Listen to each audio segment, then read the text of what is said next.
प्यारे देशवासियों, नमस्कार।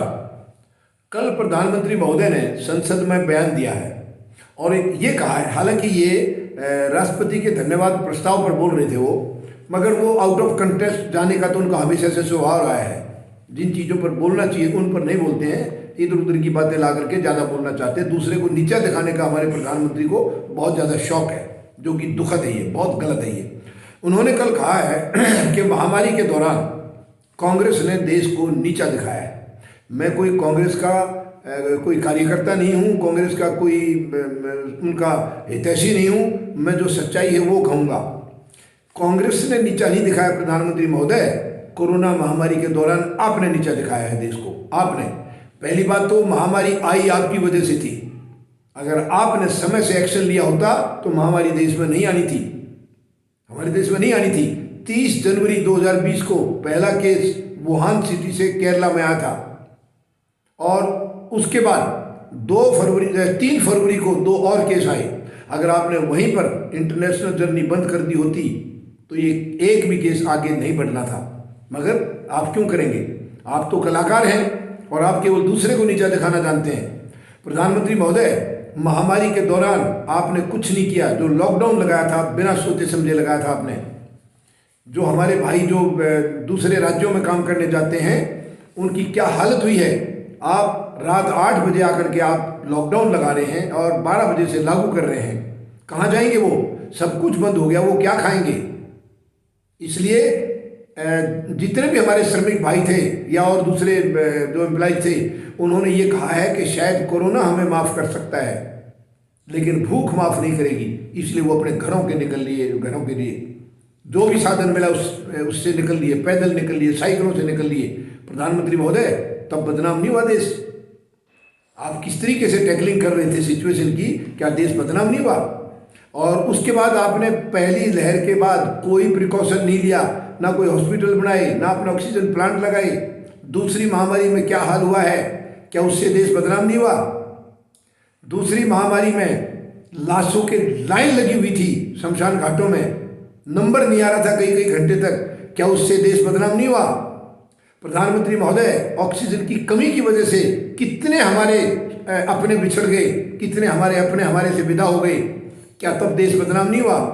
और आपका बयान था, आपकी सरकार का बयान था कि ऑक्सीजन की कमी की वजह से कोई मौत नहीं हुई है। कितना शर्मनाक बयान है ये। क्या एक सरकार का बयान हो सकता है? ये दुखद है, ये बहुत ही शर्म की बात है। ऑक्सीजन की कमी नहीं थी प्रधानमंत्री महोदय, तो ये आपने ऑक्सीजन एक्सप्रेस क्यों चलाई थी? अगर ऑक्सीजन की कमी नहीं थी तो बाहर से आपने कंटेनर क्यों मंगाए थे? ऑक्सीजन की कमी नहीं थी तो जगह जगह ऑक्सीजन के लंगर क्यों लगे थे? हमारे सिख भाइयों ने, दूसरे समाज सेवियों ने, सबने लंगर लगाए थे ऑक्सीजन के। वो क्या था प्रधानमंत्री महोदय? अगर ऑक्सीजन की कमी नहीं थी तो कई अस्पतालों के एमडी और एमएस ने ये बयान दिया था कि हमारे पास 1 घंटे की, आधे घंटे की या 1.5 घंटे की ऑक्सीजन बची है। वो सब क्या था प्रधानमंत्री महोदय? कितनी दुखद है ये, कितनी गैर जिम्मेदार सरकार है ये। यानी 75वां साल हमारी आज़ादी का चल रहा है, लेकिन इतनी गैर जिम्मेदार और इतनी झूठी सरकार आज तक हमें नहीं मिली है जो अब मिली हुई है। प्रधानमंत्री महोदय, देश को नीचा आप दिखा रहे हैं लगातार। पिछले करीब 8 साल से लगातार देश को नीचा दिखाया आपने बाहर जाकर के भी देश की अंदर की समस्याएं, अंदर की एक दूसरी पार्टियों के बारे में आपने विरोध प्रकट वहाँ किया है। ये शर्म की बात है। एक प्रधानमंत्री की पद की गरिमा नहीं है ये गरिमा के खिलाफ आपने काम किया है। और फिर आप कह रहे हैं कि ऑक्सीजन की कमी नहीं थी और दूसरी पार्टियों को आप बदनाम कर रहे हैं। मैं नहीं कह रहा हूँ कि वो अच्छे हैं, लेकिन आप दूसरों के ऊपर क्यों थोप रहे हैं? आप अपने फैसले खुद करिए प्रधानमंत्री महोदय, सोच समझ के फैसले लीजिए। आपने महामारी के दौरान कोई सही फैसला नहीं लिया है, कोई सही फैसला नहीं लिया है। जो वैक्सीनेशन बनाने वाली कंपनी है वो खुद कह रही है, कई बार बयान दिया उन्होंने, सीरम इंस्टीट्यूट ने, कि हमारे पास पैसा नहीं दिया सरकार ने, और आप कह रहे हैं उनको सब कुछ दे दिया है। सरेआम झूठ। आपने उस वक्त जो पीएम केयर फंड का खाता खोला, आपने क्यों खोला? क्या जरूरत थी? पहले से फंड था। फिर उस फंड का कोई एचआर नहीं दिया आपने। आरटीआई से जवाब मांगा तो आपने कह दिया ये सरकारी फंड नहीं है। वो क्या था प्रधानमंत्री महोदय? क्या वो देश को बदनाम करने वाली हरकत नहीं है? तो आप मेहरबानी करके सोच समझ के बोले। आप हमेशा संसद के अंदर आउट ऑफ कंटेस्ट जाते हैं। जिन मुद्दों पर बात करनी चाहिए उन पर आप कभी नहीं करते हैं। आपने महामारी के बारे में पूरे अपने भाषण के अंदर एक शब्द भी नहीं कहा कि ये हमारे से ये गलती हुई थी या नहीं हुई थी, ये कैसे आई और अब हम क्या करेंगे और आगे के लिए क्या एक शब्द भी आपने नहीं बोला। आपका केवल विरोधियों को नीचा दिखाने का मकसद होता है हमेशा। ये एक प्रधानमंत्री की गरिमा के खिलाफ है। मेहरबानी करके ऐसी इस किस्म की सोच को खत्म करिए प्रधानमंत्री महोदय। उस कुर्सी की कम से कम इतनी गरिमा तो रखिए। उस पर कल को कोई और आकर के बैठेगा, पहले भी बहुत बैठ के गए हैं। आपने उस कुर्सी की गरिमा को इतना गिरा दिया है, इतना गिरा दिया है, तो वो पूरी दुनिया में देश की बदनामी हो रही है। तो वो बदनामी आपको नहीं दिखती है प्रधानमंत्री महोदय? बहुत ही दुख की बात है, बहुत ही दुख की बात है। जब पूछा गया मौत के आंकड़े तो आप लोगों ने कह दिया हमारे पास आंकड़े नहीं हैं, और हैं तो 10 गुना मौतें हुई हैं, उससे 10 गुना कम आप आंकड़े दिखा रहे हैं। वो क्या है? जब आपसे पूछा गया कि गंगा में कितनी लाशें बही हैं तो आप लोगों ने जवाब दे दिया कि हमने गिनती नहीं किया, हमारे पास आंकड़े नहीं है। क्यों नहीं है? क्यों नहीं है प्रधानमंत्री महोदय? ये शर्म की बात है। एक सरकार का जवाब नहीं है ये। सरकार जिम्मेदार होती है हर चीज़ के लिए। जो भी हरकत हो रही है, चाहे विपक्ष भी गलती कर रहा है तो उसकी भी जवाबदारी सरकार की होती है कि सरकार को देखना है उसको।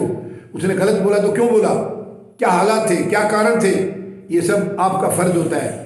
ये प्रधानमंत्री का फर्ज होता है सबको एक नज़र से देखना और सबकी सही और गलत को देखना और उसके बारे में फैसला करना। प्रधानमंत्री महोदय, आपने कभी नहीं किया। आप हमेशा चुनाव जीवी रहे हैं। जहां चुनाव आ गया वहां अपनी तरफ से आप पूरी तरह से तैनात रहते हैं। 24 घंटे आप तैनात रहते हैं। आपके सामने चुनाव आ जाए शायद आप खाना भी छोड़ देंगे, क्योंकि चुनाव जीवी को चुनाव से बढ़कर कुछ भी दिखाई नहीं देता है। आपको देश दिखाई नहीं देता है, देश की समस्या दिखाई नहीं देती है, देश की बेरोजगारी आपको दिखाई नहीं दे रही है, देश की शिक्षा व्यवस्था इतनी बर्बाद हुई पड़ी है। हमारे जवानों को, युवाओं को उनकी शिक्षा पूरी ढंग से नहीं हो रही है, और अगर शिक्षा हो जाती है तो उनको नौकरियां नहीं है। बेरोजगारी बढ़ती जा रही है, महंगाई बढ़ती जा रही है, उसकी तरफ आपका कोई ध्यान नहीं है। जब भी आप संसद में बात करेंगे आप ऊट पटांग बात करते हैं, दूसरों को, विरोधियों को नीचा दिखाने की बात करते हैं। आपने कभी भी आज तक ऐसा कोई रोड मैप नहीं दिया है कि ये महंगाई किस वजह से बढ़ी है, क्यों बढ़ी है और कब इसको आप कम करेंगे, कब इसके ऊपर आप नियंत्रण लाएंगे। आपने कभी बयान नहीं दिया। क्यों? क्या आप ये फालतू की इधर उधर की बातें बोलने के लिए होते हैं? क्या प्रधानमंत्री का पद इसीलिए होता है? प्रधानमंत्री महोदय, मुद्दों को समझिए, अपनी जिम्मेवारी को समझिए, अपने फर्ज को समझिए। देशवासियों को बेवकूफ़ बनाना बंद करिए। आप बंद करिए बेवकूफ़ बनाना। बहुत हो चुका है, 8 साल हो गया, बहुत झेल लिया इस देश ने, अब नहीं झेलेगा। मेहरबानी करके देश की गरिमा को आप बढ़ने दीजिए, इस पद की गरिमा को भी निभाए रखिए। भारत का नाम बहुत ऊंचा था दुनिया के अंदर, आपने उसको बहुत नीचे गिरा दिया है, और फिर आप विश्व शक्ति बनाने की बात करते हैं। ये जुमलेबाजी से देश विश्व शक्ति नहीं बनता प्रधानमंत्री महोदय। झूठ बोलने से नहीं बनता, काम करने से बनता है।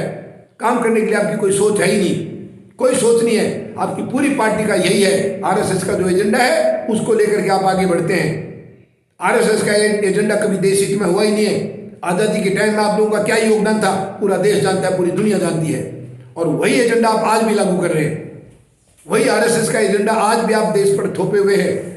देश को बांट रहे हैं, देश को तोड़ रहे हैं, कमजोर कर रहे हैं, अलग अलग जातियों में, धर्मों में, अलग अलग वर्गों में, अमीर में, गरीब में, इसमें बांट रहे हैं आप देश को। ये दुर्भाग्य है इस देश का कि इस ऐसी मानसिकता की सरकार इस देश को मिली है 8 साल से। दुर्भाग्य है इस देश का, और अब देशवासी समझ चुके हैं। अब आपसे पीछा छुड़ाने के लिए सब तैयार बैठे हैं, और ये जो अभी चुनाव आ रहे हैं 5 राज्यों में, इसमें आपको आपकी औकात का पता लग जाएगा, पता लग जाएगा प्रधानमंत्री महोदय। अब ये देश इससे ज्यादा आपको आगे झेलने के लिए बिल्कुल तैयार नहीं है। धन्यवाद। जय जवान, जय किसान, जय हिंद।